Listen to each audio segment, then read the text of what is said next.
Thanks for clicking on to the Saturday edition of Vogan's European Outlook. Hope everybody is safe and well wherever you are. Before we get into the video, be sure to like, share and subscribe. Very interesting things going on at the moment with regards to the overall pattern and the longer, stronger warmth dominance across much of the Northern Hemisphere, not just Europe, but across much of the Northern Hemisphere, is making me think that the El Nino is coming back slightly to bite us with regards to the overall feedback to the atmosphere. I think, anyway, that there is a little bit of an overriding influence from the El Nino that is kind of starting to kind of show its hand a little bit more compared to what we've seen so far. Now, there is some elements of agreement within the science, albeit it's not written in stone,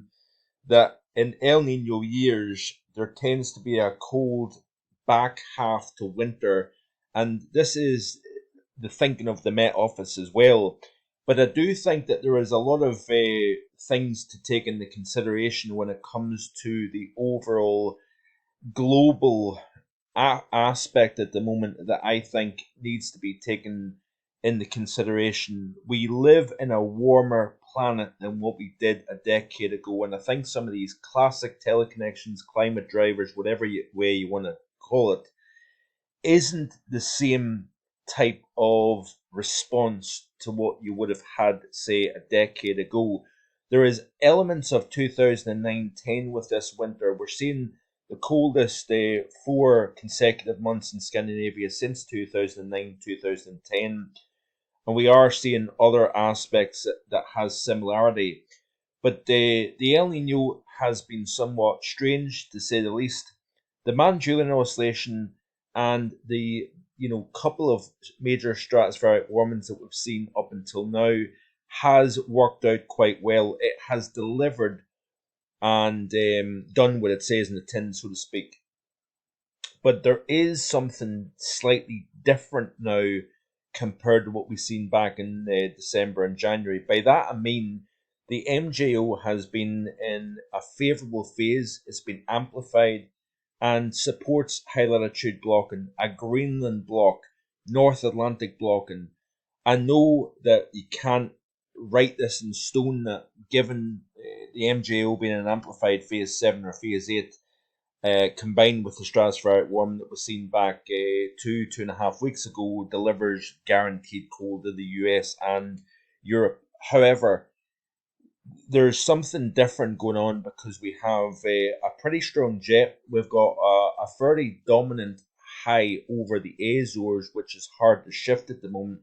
Whether that be because of a warm western Mediterranean, a warm Atlantic to the west of Iberia, and drought conditions over Iberia now. It's been mentioned that Barcelona and the surrounding region is experiencing the worst drought in recorded history, or one of the worst droughts in many decades, if not in living memory.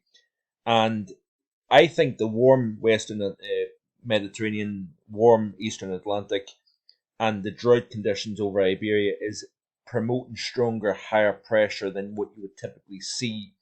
And that is having an influence and changing the equation, so to speak. The El Nino force, I think, is having an impact. We're seeing a more dominant Atlantic pattern. We've got a warmer overall planet.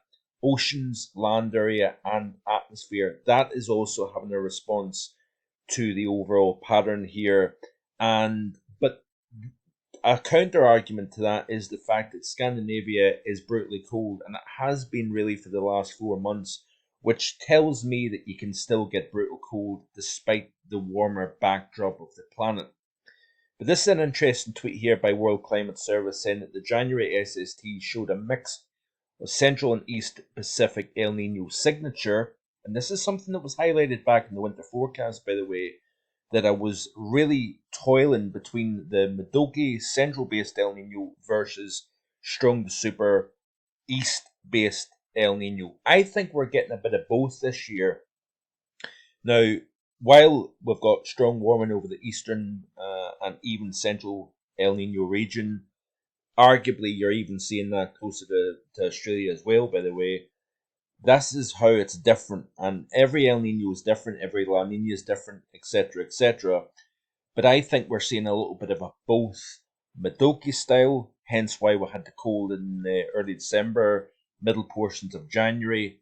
But we're seeing a little bit of an east-based El Nino signature at the moment. This length of time with mild conditions, despite the fact that the SOI, the MEI, is not reflective of a strong super El Nino in the eastern portion of the Pacific Ocean. So this is why it's very, very difficult to pin down a forecast either months ahead or even weeks ahead, and the Magellan Oscillation is not responding to the atmosphere the same way as it did back in November, December, and January. And this is what threw a little bit of a spanner in the works with regards to the cold potential, and it's given me a little bit of nerves when it comes to expecting the cold later in the month and into early March. Now, we do have about an 80% chance of seeing a major southern stratospheric warming taking place in the upcoming week to 10 days. And again, history tells you that 70% chance of cold conditions, UK, Ireland, and Western Europe following a major southern stratospheric warming. Now, I'm not saying for a second that winter's completely done. I still don't think it is done, but the modelling is slow in terms of seeing the blocking developing over Greenland and over the North Atlantic here, and I think there is an underriding El Nino influence that is taking place here. Now, these record-breaking warm conditions over North America and over Europe, I think, is El Nino with the surrounding warmer than average sea surface temperatures, etc., etc. The drought over Spain is also having an influence on the atmosphere as well. But this is a very interesting tweet that says that it's a similar situation to 2016. Neither Madoki nor strongly east-based El Nino. However, the equatorial waters are warmer west of the dateline than in 2016 and cooler to the east. So that's the comparison between 2024 and 2016. Huge area of record warm SSTs near the dateline now. So this is the sea surface temperature anomaly for January last month, and you can see here that we've got the strong El Nino signatures. You can see here that the warmest waters have peeled away from South America, but we still have warmth nonetheless. We've also got a lot of warmth all the way to the dateline. Now, typically with El Nino, you would have cooler waters near Indonesia and Australia, and the warmth focused either in the central or eastern portion of the Pacific Ocean here. Look at the amount of warmth extending from the tropical, subtropical Atlantic all the way up into the UK and Ireland here. I think this is promoting a stronger Azores Ridge this winter. Overall, the drought across Spain and northeastern Spain in particular has been having an influence also. But this is the January of 2016. You can see here that it was less warm in dateline westwards versus the current situation here, and you've also got a cooler North Atlantic compared to what we've seen. Compared to what we see now, sorry. This is a comparison between 2024 and 2016. So you can see here warmer west of the dateline, cooler to the east. We've got a warmer North Pacific. We also have notably a warmer North Atlantic also, which is rather interesting. So looking at Nino region 1.2, which is the area right up against South America, you can see that it was pretty strong back at the end of the autumn season. We've seen a downward trend, especially towards the end of the new year, and then we've seen a little bit of an uptick here, and then it's kind of leveled off. But notice here, right at the very end here of the graphic towards the current time frame, we've seen a little bit of an uptick once again in Nino region 1.3. Now, if we look at the Nino region 3.4, which is more central Pacific, you can see that it's been pretty level actually in terms of that temperature, slightly at 1.5 above average and slightly below that level here. So it's kind of maintained that level of warmth within the central portion of the Pacific. Nino region 4, you can see it is still pretty warm actually here. And so yeah, like I say, it's a very, very complex situation overall. You can see here that the Manjulian oscillation is away from the inner circle, which means it's in an amplified state, bouncing around phases 7 and 8. It looks as if it's projected by the GFS ensemble to go into the null phase, so it kind of collapses. And that, on the face of it, can be a good thing, because what happens is when you've got it in a favourable phase, it providing everything else comes together at the same time, that can promote a certain type of pattern, and typically a phase 7 or 8 in an amplified state promotes a negative Arctic oscillation, North Atlantic oscillation, and then if it collapses into the null phase, it doesn't then move away from that anytime soon, so it kind of maintains that type of overall upper air pattern, so a support of a negative North Atlantic oscillation, Arctic oscillation, for a longer period of time. Up until now, we've seen it rotating through the cold phases into the warm phases, and then we've seen the pattern shift. But yet, we're seeing phase 7, phase 8, and the atmosphere is still stuck in a relatively warm mode. In all, with the exceptions of Scandinavia being cold at the moment, we're not seeing the response within the atmosphere. There's a delay of some sort, and that could be the reason with regards to the El Nino situation. But the upcoming 5 days looks like this here. So this is looking down right over top of the pole here. North America, Greenland, UK and Ireland, Europe here. You can see here we've got a positive over eastern portions of the continent here, where we do actually have colder conditions.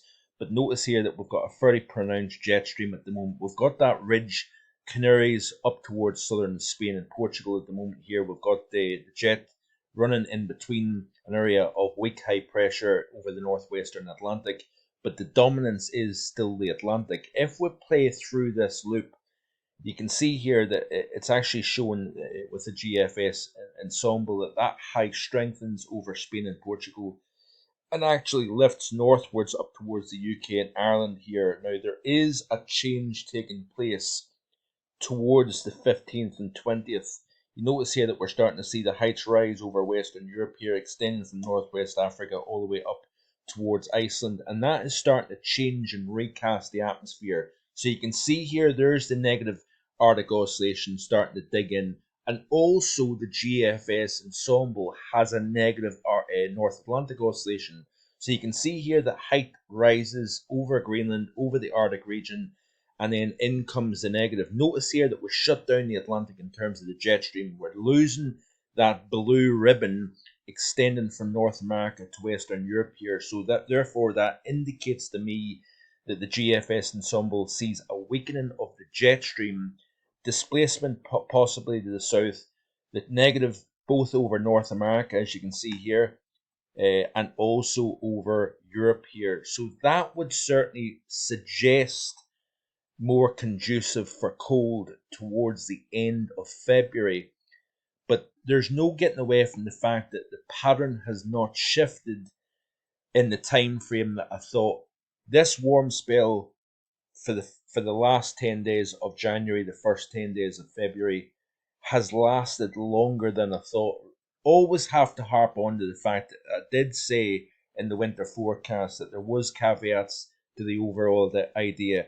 The 90-day period I had with big swings, warm and cold, we've seen that taking place. I did say that I thought winter overall for the 90-day period would be slightly warmer than average. That's pretty much a guarantee at the moment, by the way. But also, I did think that we would have a change to much colder during the month of February here. So, like I say, a lot of complicating factors, to take into consideration here. I don't think the atmosphere responds quite like it used to, etc., etc. But I still think there's reason to be optimistic. Like, share, and subscribe, and I'll see you again tomorrow with the Global Weather and Climate Report. Bye for now.